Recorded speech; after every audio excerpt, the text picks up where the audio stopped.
Pagtakbong lumapit ang aso sa kanila na siyang mas lalong ikinatakot nila. Ngunit iba ang pakay nito sa paglapit. Iyon ay ang saluhin ang katawan ni Sheme bago pa sumayad sa lupa ang katawan nito. Samantalang si Larry ay halos bali ang liig nang bumagsak una ang ulo nito sa lupa. Sinundan ito ng malaking aso matapos nitong masiguro na hindi magkaraon kahit kaunting galos ang katawan ni Sheme. Agad na kinagat nito ang liig ng binatang noon ay nag-uumbanggol sa sakit ng katawan na tinatamasa nito.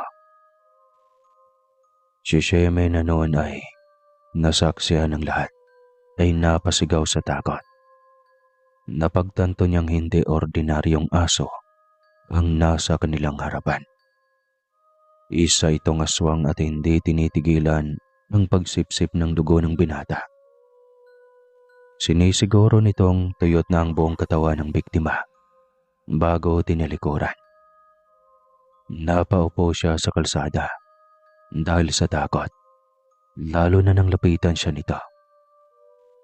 Mas lalo pa siyang nagulat at kinalabutan nang makita ang unti-unti nitong pagpalit ng anyo.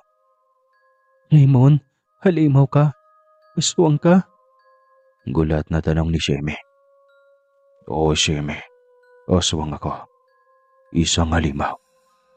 Ngunit kahit halimaw ako, ayaw ko pa rin ang binatang nasaktan ng sobra dahil sa pambabaliwala mo. May puso pa rin akong nasasaktan. Bakit? Hindi ba ako kamahal-mahal?" Tanong nito.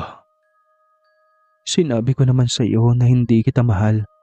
Hindi kita niloko. Wala akong ipinangako sa iyo, Raymond." Reklamo ni Sheme. "Bakit ayaw mo ako mahalin?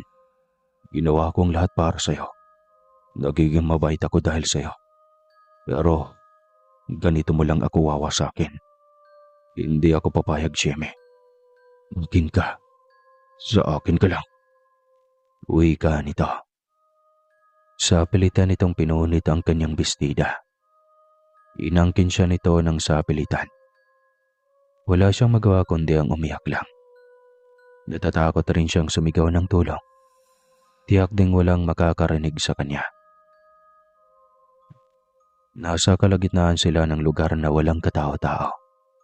Ang pag-asa na lamang niya ay kung may dumadaang sasakyan.